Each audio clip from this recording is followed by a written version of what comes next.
आज के इस लेक्चर में हम मैट्रिसेस और डिटर्मिनेंट के बारे में डिस्कस करेंगे, जो कि हमारे पास क्लास फर्स्ट ईयर का चैप्टर नंबर 3 है। ठीक है जी। यूजुअली यहीं से स्टार्ट किया जाता है क्योंकि चैप्टर नंबर 1 जो है फर्स्ट ईयर का वो ज़्यादा कंसेप्चुअल है और स्टार्ट में बच्चों की इतनी जो है वो कैपेबिलिटी नहीं होती कि वहाँ से स्टार्ट करवाया जाए, तो वो थोड़ी सी जो है वो डिफ़िकल्टी फील करते हैं। और मैट्रिसेस के बारे में बच्चों ने क्योंकि 9th क्लास में भी पढ़ा होता है और इस वजह से थोड़ा ये इजी चैप्टर है। पहले चैप्टर नंबर 3 करवाया जाता है, 4 करवाया जाता है, 4 के बाद जो है 5 है, इस तरह से, और फिर एंड में जो है आपको जो है वो स्टार्ट वाले चैप्टर जो हैं वो करवाए जाते हैं। तो आज हम जो है मैट्रिसेस के बारे में डिस्कस करेंगे और मैट्रिसेस की डेफिनेशन आप यहाँ पे देख सकते हैं। इसमें ये होता है कि जो नंबर्स होते हैं वो पेयर ऑफ ब्रैकेट में जो है वो इनक्लोज होते हैं और ये एक जो है लीनियर सिस्टम ही है बेसिकली, ठीक है, जिसको इंट्रोड्यूस करवाया गया 18th सेंचुरी के राउंड अबाउट। तो इसमें आपके पास ये है मैट्रिसेस में आपने इस तरह से किसी भी नंबर को पेयर ऑफ ब्रैकेट्स के जो अंदर जो है नंबर्स को इनक्लोज किया जाए। ठीक है, ज़रूरी नहीं है कि ये जो है आपके पास ये ब्रैकेट हो, ब्रैकेट आपने जो है ये वाली ले लेनी है, स्मॉल ब्रैकेट। ठीक है, इस तरह से भी मैट्रिक्स को जो है डिनोट करवाया जाता है। तो बेसिकली जो कंसेप्ट है मैट्रिसेस का वो ये है कि आपके पास कुछ रोज़ होती हैं और कुछ कॉलम भी होते हैं और नंबर जो हैं आपके पास जो है वो पेयर ऑफ ब्रैकेट के अंदर इनक्लोज होते हैं। और यहाँ पे अगर आप देखें तो इसको हम कहेंगे रो 1, ये हमारे पास है रो 2 और ये हमारे पास है कॉलम 1 और उसके बाद ये है हमारे पास कॉलम 2 और ये हमारे पास कॉलम 3। तो इस तरह से जो है हम जो है किसी भी मैट्रिक्स को डिनोट करते हैं। अब मैट्रिक्स की डिफरेंट कुछ टाइप्स हैं, जिसमें फर्स्ट ऑफ ऑल जो है रो मैट्रिक्स है और कॉलम मैट्रिक्स हैं और उसके बाद जो है स्क्वायर मैट्रिक्स है और उसके बाद रेक्टेंगुलर मैट्रिक्स है और जो है आपके पास आइडेंटिटी मैट्रिक्स हैं और स्केलर मैट्रिक्स है और उसके अलावा जो है डायगोनल मैट्रिक्स है। ये सारे मैट्रिसेस आपने क्लास 9th में आपने पढ़े होंगे अगर आप चैप्टर नंबर 1 को ओपन कर लें। यहाँ पे डेफिनेशन उस क्लास से थोड़ी सी चेंज है लेकिन है इजी, कोई इतना ज़्यादा मसला नहीं है। तो फर्स्ट ऑफ ऑल हम चेक करते हैं कि हमारे पास जो है रो मैट्रिक्स क्या होता है।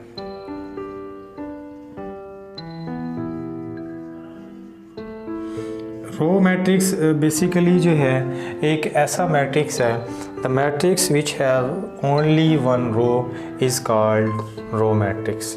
ऐसे मैट्रिक्स जिसमें आपके पास उसकी सिर्फ एक रो हो, ठीक है, उसको आप जो है रो मैट्रिक्स कहते हैं। तो यहाँ पे मैट्रिक्स को जो डिनोट किया जाता है वो आपके पास जो है कैपिटल अल्फ़ाबेट से डिनोट किया जाता है। यहाँ पे आप देखें 2, 3, 4, ये मैंने एक मैट्रिक्स लिया है। अब अगर आप गौर करें तो ये आपके पास कॉलम 1 है, ये आपके पास कॉलम 2 है, ये आपके पास कॉलम 3 है, लेकिन आप गौर करें तो यहाँ पे रो जस्ट 1 है। ठीक है, वर्टिकली जैसे मैं यहाँ पे ठहरा हूँ, मैं वर्टिकली ठहरा हूँ, आप इस तरह से इस लाइन को देखें, ये हॉरिजॉन्टल है। तो आपने जो वर्टिकल एंट्रीज़ होती हैं उनको कॉलम कहा जाता है, जो हॉरिजॉन्टल एंट्रीज़ होती हैं उनको रोज़ कहा जाता है। तो ये कंसेप्ट है आपके पास रो मैट्रिक्स का और रो मैट्रिक्स को हम इस तरह से डिनोट करते हैं। जनरली इसको कुछ इस तरह से भी लिखा जाता है आपके पास जो है रो मैट्रिक्स को कि आप जो इसका जे है, फॉर एग्ज़ाम्पल ये मैं यूँ कहता हूँ कि आपके पास जो है A11 होता है, यहाँ पे ये आपके पास A12, ये आपके पास A13, ये आपके पास A14। ठीक है, तो ये प्लेसेस के नेम हैं इसके, यानी इस तरह से भी इसको डिनोट किया जाता है। और ये अगर मैं इसको कहूँ पहली रो, ठीक है, पहला कॉलम, इसको इस तरह से गौर करेंगे ना आप, यहाँ पे देखेंगे 1, 1 मैंने लिखा है, उसके बाद ये 1, 2 लिखा है, ये इसका मतलब ये हुआ कि फर्स्ट रो, ठीक है, and second column, first row and third column, first row and आपके पास जो है फोर्थ कॉलम, अब सॉन ये चलता जाएगा। ठीक है, तो ये आपने जो है ये याद रखना है। इसको इस तरह से भी लिखा जाता है 1 क्रॉस आई, यानी कि आपके पास आई तो चेंज होता रहेगा लेकिन कॉलम जो है, रो जो है आपके पास वो सेम होती है। तो इस तरह से भी आप रो मैट्रिक्स को डिनोट कर सकते हैं। बुक वालों ने कुछ डिफरेंट अंदाज में भी इसको प्रोवाइड किया। अब नेक्स्ट हम देखते हैं कॉलम मैट्रिक्स को।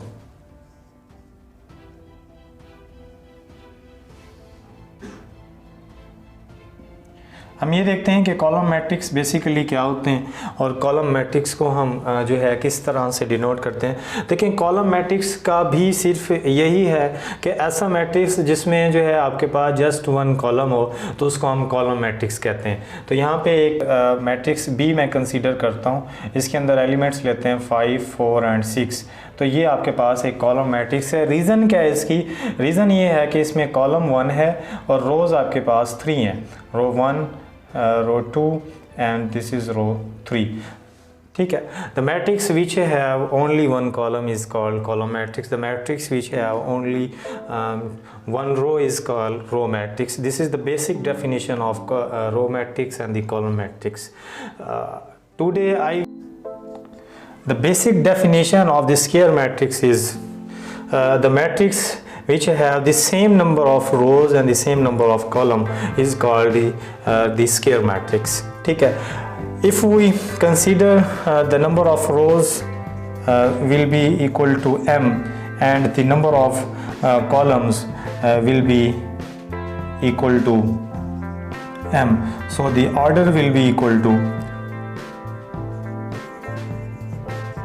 m cross m। ठीक है। ऐसे मैट्रिसेस जिसमें आपके पास जो है उसके रोज़ और कॉलम की तादाद आपके पास सेम होगी उसको आप क्या कहेंगे कि वो आपके पास स्क्वायर मैट्रिक्स होगा। इसकी एग्जांपल भी आप यहाँ पे देख सकते हैं 5, 6, 2 एंड 3, यानी कि आपने रोज़ भी सेम लेनी है और कॉलम भी आपने सेम लेने होंगे आपके पास, ये देख लें। और आप यहाँ से ये भी देख सकते हैं कि आपके पास जो इसका ऑर्डर है, ऑर्डर बेसिकली ये होता है कि अंदर कितने इसके एलिमेंट्स पड़े हुए हैं। ठीक है। I hope you understand. यहाँ पे आपके पास ऑर्डर इक्वल होगा 2 क्रॉस 2, इसको यूँ भी लिखा जाता है 2 by 2 डिफरेंट जो है इसके। अगर आप इसको मज़ीद देखें, अगर 2 को 2 से मल्टीप्लाई करवाएं तो यहाँ पे 4 आंसर आता है और अंदर अगर आप इनके एलिमेंट्स को देखें तो वहाँ भी वो आपके पास 4 है। तो ये आपके पास जो है स्क्वायर मैट्रिक्स की डेफिनेशन है। और नेक्स्ट है हमारे पास रेक्टेंगुलर मैट्रिक्स।